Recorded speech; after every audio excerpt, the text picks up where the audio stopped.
واحلل عقدة من لساني يفقهوا قولي. اللهم رب زدني علما رب زدني علما رب زدني علما.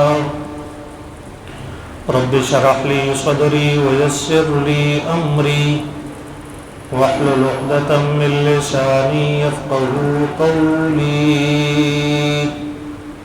اللهم رب زدني علما رب زدني علما رب زدني علما. سبحانك لا علم لنا إلا ما علمتنا إنك أنت العليم الحكيم. واجب الاحترام گرامی قدر احباب، معزز سامعین، حاضرین،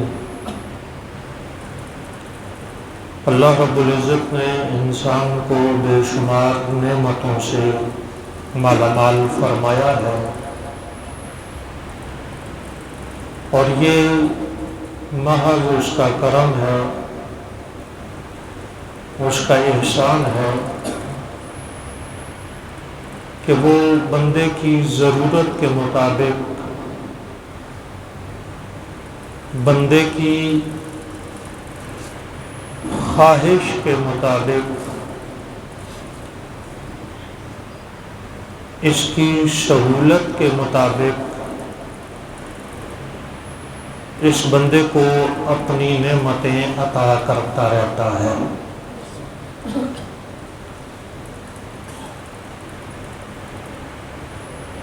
انسان ولادت سے وفات تک اللہ تعالیٰ کی نعمتوں سے فائدہ اٹھاتا ہے،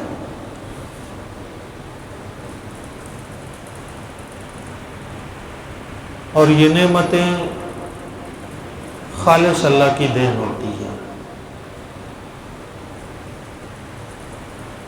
انسان کی جان یہ بھی اللہ کی نعمت ہے، اس کو عطا کردہ زندگی یہ بھی اللہ کی نعمت ہے،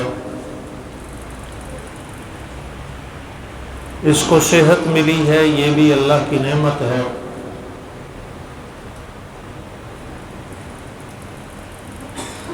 اسے بھوک لگتی ہے، پیاس لگتی ہے، اس کو کھانے پینے کی اشیاء کی ضرورت ہوتی ہے، وہ بھی اللہ رب العزت اس بندے کو عطا کرتے ہیں۔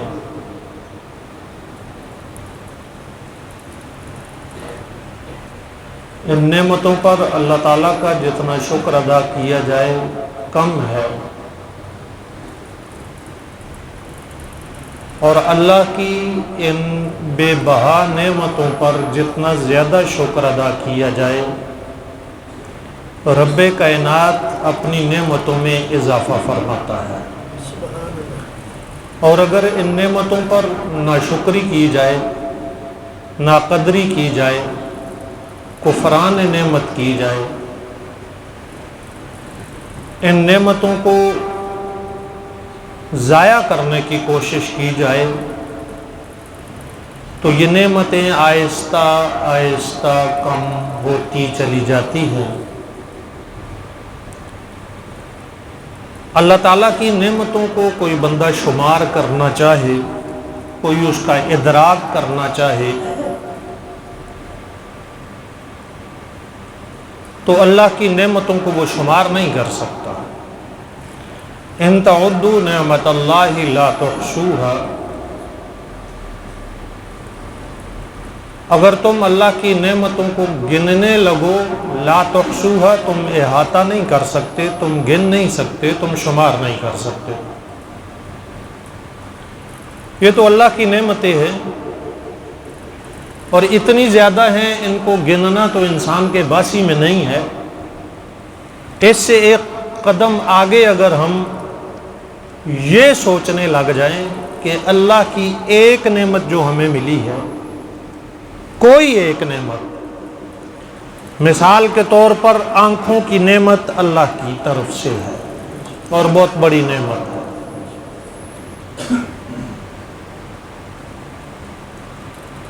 بہت سارے دنیا میں ایسے لوگ بھی ہیں کہ جن کو اللہ نے آنکھوں کی نعمت نہیں عطا کی، نابینا. اور ان نابینوں کے لیے نبی پاک صلی اللہ علیہ وسلم نے ارشاد فرمایا کہ جن سے اللہ آنکھیں لے لے، حدیث پاک ہے، اور وہ اس پہ صبر کر جائیں، اس کے بدلے میں اللہ کے پاس ان کے لیے ضرور بے ضرور جنت ہے. ویسے تو اللہ رب العزت اگر آنکھوں کی نعمت لیں تو کوئی اور نعمت عطا کر دیتے ہیں، لیکن یہ اتنی بڑی نعمت ہے کہ نبی کریم صلی اللہ علیہ وسلم فرما رہے ہیں کہ جس سے آنکھیں لے لی گئیں اس کی جزا جنت کے علاوہ کچھ نہیں. اور جو یہ نابینا لوگ ہوتے ہیں، ہم تو آنکھوں سے اتنا نہیں دیکھ سکتے جتنا اللہ نے ان کو اندر کی بصیرت عطا کی ہوتی ہے.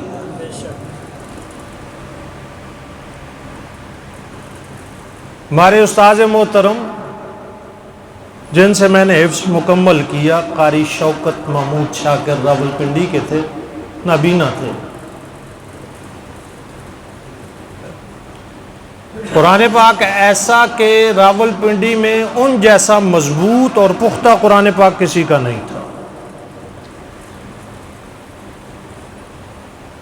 اور وہ جب ہم سے منزل سنتے، ایک خاص وقت تھا عشاء کے بعد کا، تو وہ واک کرتے تھے. عشاء کے بعد جب وہ واک کے لیے نکلتے تو ایک طالب علم ان کے ساتھ ہوتا تھا. راولپنڈی کی گلیاں، روڈ، تو جو ان کے ساتھ ہوتا تھا وہ ان کو منزل سناتا رہتا تھا. چلتے چلتے، واک کرتے کرتے ان کی یہ روزانہ کی عادت تھی کہ اگر ساتھ چلنے والا چلتے چلتے راستہ بھول جاتا تو وہ بتا دیا کرتے تھے کہ تو راستہ بھول گیا ہے. اللہ ایسی دل و دماغ کی روشنی عطا کرتے. خیر، میں عرض یہ کر رہا تھا کہ اللہ رب العزت کی کسی ایک نعمت، آنکھ کیا ہے، انسان ابھی تک اس کا ادراک ہی نہیں کر سکا ہے. اس کا ادراک ہی نہیں کر سکا کہ آنکھ کیا ہے. نعمتیں اتنی ساری گننا وہ تو دور کی بات ہے، ایک نعمت، آنکھ جیسی ایک نعمت، یہ ہے کیا؟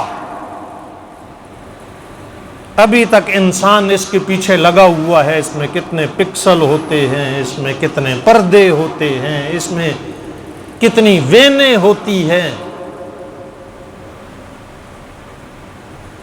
اللہ اللہ ہے. اس کی نعمتوں کی ہم قدردانی کریں، وہ نعمتوں میں اضافہ کرتا ہے. ان نعمتوں میں سے ایک نعمت اللہ رب العزت نے ہمیں مال کی صورت میں عطا کی ہے. یہ مال خالص اللہ کی نعمت ہے. بقدر ضرورت انسان کو روٹی روزی کے لیے اللہ رب العزت مال مہیا کرتے ہیں.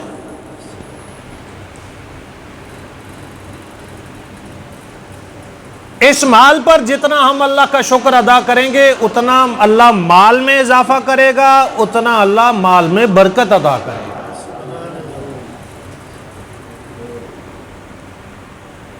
اور مال انسان کی بنیادی ضروریات میں سے،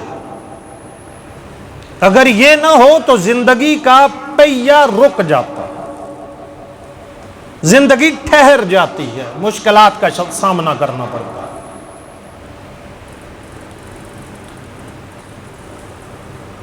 اور جتنا مال ہو اس کا اتنا شکر ادا کرنا، اس کے اتنے حقوق ادا کرنا، یہ مال میں اضافے کا، برکت کا باعث ہوگا۔ اللہ رب العزت بندے کو مال دے کر کے آزماتے ہیں، آزمائش کرتے ہیں کہ یہ بندہ کرتا کیا ہے، میرے عطا کردہ مال پر کہیں سانپ بند کر کے تو نہیں بیٹھا ہوا۔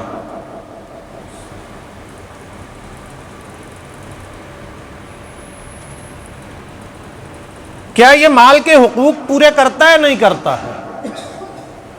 اور مال کے حقوق یہ ہوتے ہیں کہ اس مال میں سے دیگر وہ لوگ جو مستحق ہیں، نادار ہیں، جنہیں ضرورت ہے، ان کی مالی طور پر مدد کرنا، جس کو ہم زکوٰۃ، صدقات، خیرات، عطیات کے نام سے جانتے ہیں۔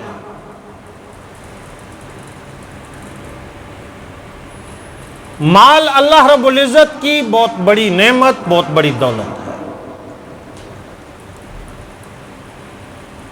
اور جو لوگ اس مال کو خرچ کرتے رہتے ہیں،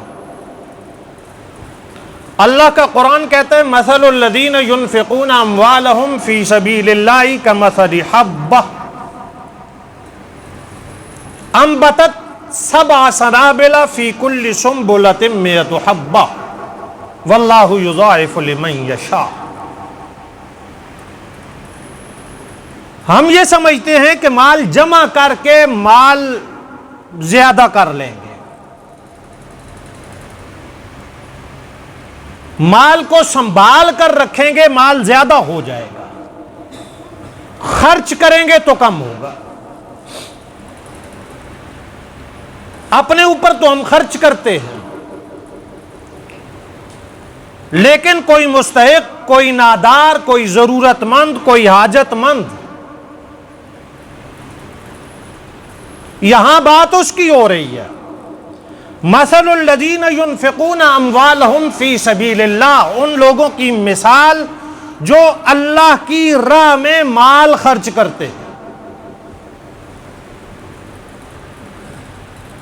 اللہ کی راہ کیا ہے یہاں پر؟ اللہ کے بندوں پر مال خرچ کرنا، ضرورت مندوں کو مال دینا، وہ کسی بھی مد میں ہو۔ ان لوگوں کی مثال جو راہ خدا میں اپنا مال خرچ کرتے ہیں، کمثل حبہ، ایک دانے کی مثال ہے، گندم کا ایک دانہ، مکئی کا ایک دانہ، کسی اناج، کسی فصل، کسی پھل کا ایک دانہ۔ اللہ رب العزت مثال دے کر کے ہمیں بات اس لیے سمجھا رہے ہیں تاکہ سمجھنے میں ہمارے لیے آسانی ہو۔ جو لوگ راہ خدا میں مال خرچ کرتے ہیں، اس مال کی مثال کمثل حبہ، ایک دانے کی مثال ہے۔ اب یہ کیا مثال ہے؟ گندم کا ایک دانہ کسان ڈالتا ہے، زمیندار زمین میں ایک دانہ ڈالتا ہے، اس کے ساتھ کومپل لگتی ہے، گندم نکلتی ہے، انبتت سبع سنابل، وہ ایک دانہ اپنے ساتھ 7 خوشے نکالتا ہے، گندم کے 7 خوشے، فی کل سنبلۃ مئۃ حبہ، ہر خوشے کے ساتھ 100 دانہ ہوتا ہے۔ کتنے دانے ہوتے ہیں؟ 100 دانے۔ ایک دانے سے 7 خوشے نکلے، ایک خوشے میں 100 دانے، کتنے دانے بن گئے جی؟ کتنے بن گئے؟ 700 دانے نکلے۔ کتنے دانے سے؟ اللہ بتلانا یہ چاہ رہا ہے کہ کسان نے ایک دانہ ڈالا تھا، زمین نے اسے 700 دانے دیے ہیں، تو 1 روپیہ میری راہ میں خرچ کر، میں 700 لوٹاؤں گا تجھے،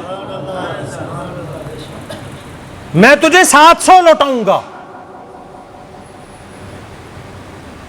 زمین ہو سکتا ہے اس میں ہل صحیح نہ چلا ہو، پانی وقت پر نہ ملا ہو، کھاد نہ دی گئی ہو سکتا ہے وہ دانہ 7 خوشے نہ نکال سکے، 100 دانے نہ نکال سکے، 700 کا عدد پورا نہ کر سکے، ہو سکتا ہے کوئی مسئلہ بن گیا ہو۔ یہاں تو کوئی مسئلہ بھی نہیں ہے، اس لیے کہ ساری کائنات کے خزانوں کا مالک کون ہے؟ یہاں بات رب کائنات نے ختم نہیں کی ہے کہ ہو سکتا ہے دور کیلکولیٹر کا ہے، کمپیوٹر کا ہے، اس پہ ہند سے زیادہ چل جاتے ہیں، 700 تھوڑے لگتے ہوں۔ اللہ آگے کہہ رہا ہے واللہ یضاعف لمن یشاء، یہاں تک نہ رہنا، تم رب سے امید رکھنا اللہ ان 700 میں کئی گنا اضافہ کر دے گا۔ مال کس نے دیا ہے؟ کس نے دیا ہے؟ اللہ نے دیا ہے۔ اللہ واپس نہیں لے رہا ہے، اللہ کو مال کی ضرورت نہیں ہے، اللہ کو ہمارے صدقہ خیرات کی ضرورت نہیں ہے، ادھر سے اٹھاتے ہیں ادھر لگا دیتے ہیں۔ ایک بھائی اپنے دوسرے بھائی کو مال دیتا ہے، اس کی مدد کرتا ہے، اور پھر یہ اس کی مدد کرتا ہے، وہ اللہ اس کی مدد کرتا ہے۔ یہ مال ہے۔ امام الانبیاء حضرت محمد مصطفیٰ صلی اللہ علیہ وسلم نے ارشاد فرمایا یا ابن آدم، اے اولاد آدم، آدم کے بیٹے، انک ان تبذل الفضل خیر لک، اگر تو اپنا زائد مال، اضافی مال رائے خدا میں خرچ کر، خیر لک، یہ تیرے لیے بہتر ہے، یہ تیرے لیے بہتر ہے۔ اللہ کے نبی صلی اللہ علیہ وسلم فرما رہے ہیں یہ تیرے لیے بہتر ہے، عقل کہتی ہے بہتر نہیں ہے۔ مال کم ہو جائے گا، اپنی ضرورت کا مال نہیں، ضرورت سے اضافی مال خرچ کر، دے دوسرے کو، لگا دوسرے پر۔ جمع کیوں کر رہا ہے؟ کس کے لیے جمع کر رہا ہے؟ خرچ کر، خیر لک، یہ تیرے لیے بہتر ہے۔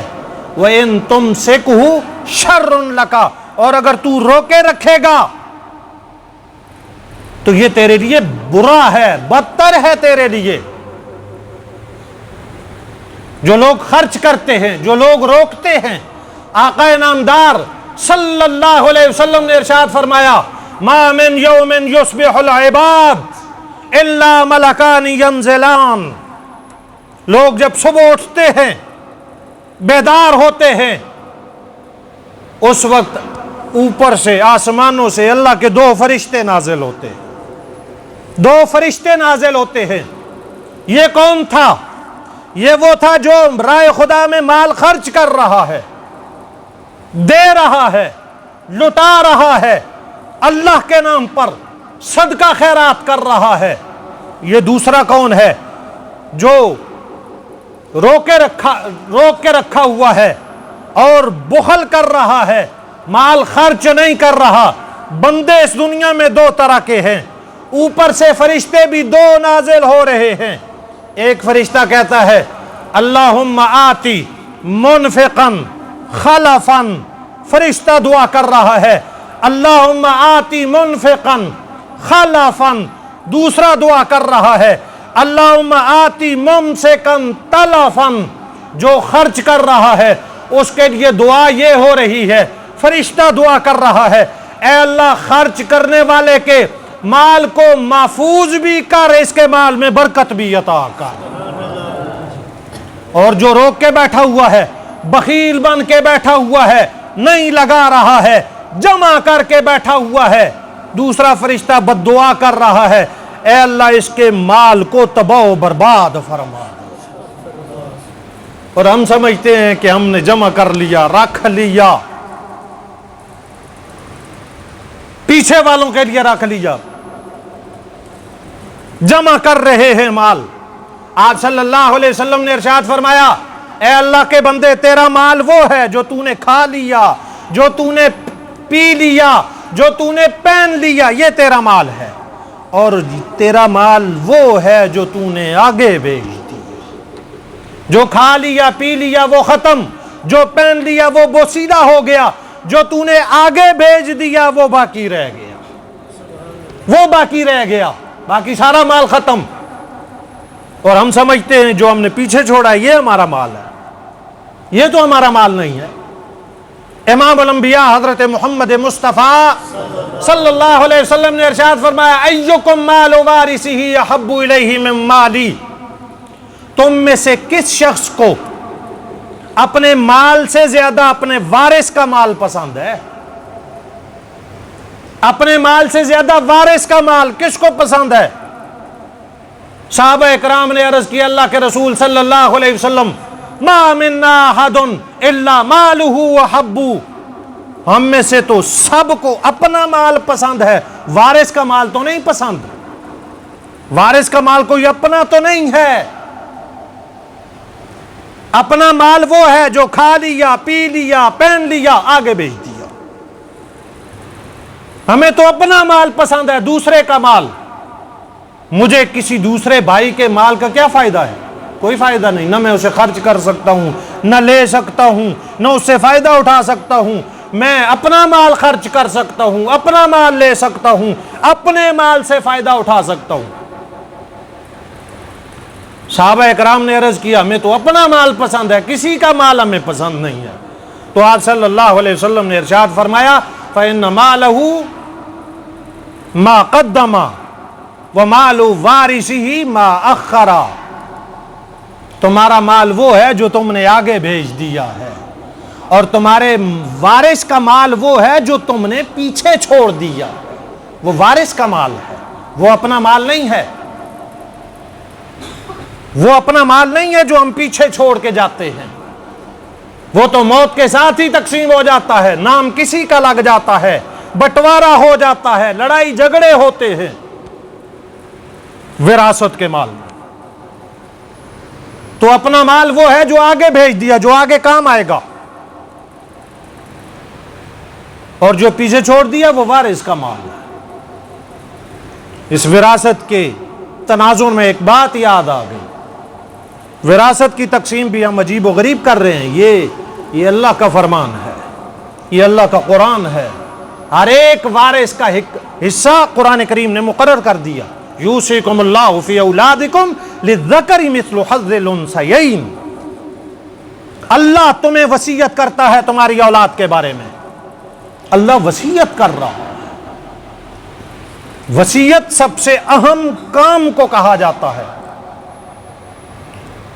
اور اللہ رب العزت نے آگے حصے مقرر کر دیے، بیٹے کا کتنا ہوگا، بیٹی کا کتنا ہوگا، بھائی کا کتنا ہوگا، بہن کا کتنا ہوگا، بیوی فوت ہو جائے تو خامد کا کتنا ہوگا، خامد مر جائے تو بیوی کا کتنا ہوگا، اولاد میں سے کسی کا انتقال ہو جائے ماں کا کتنا ہوگا، باپ کا کتنا ہوگا، والدین میں سے کسی کوئی انتقال کر جائے اولاد کا کتنا ہوگا، سارے حصے قرآن کریم نے مقرر کر دیے۔ اور ہم کیسی تقسیم کرتے ہیں؟ ہم ایسی تقسیم کرتے ہیں، بیٹوں کو تو دے دیتے ہیں، بیٹیوں کو محروم کر دیتے ہیں۔ کیوں؟ بیٹیوں نے جانا ہوتا ہے پرائے گھر، اب ہم سمجھتے ہیں کہ اگر اس کو حصہ دے دیا تو یہ پرائے گھر حصہ چلا جائے گا۔ ہم کیسے بھولے لوگ ہیں، بیٹی پرائے کو دے دی ہے، مال نہیں دیا، بیٹی دے دی ہے، مال کو ہم عزیز رکھتے ہیں اور بیٹیوں کو محروم کر دیتے ہیں۔ اور اس کے کئی طریقے ہیں، اس کے کئی طریقے ہیں، اور سب سے آسان طریقہ جو آج کل چل رہا ہے کہ زندگی میں بیٹوں کے نام سارا کچھ لگا دیتے ہیں، زندگی میں بیٹوں کے نام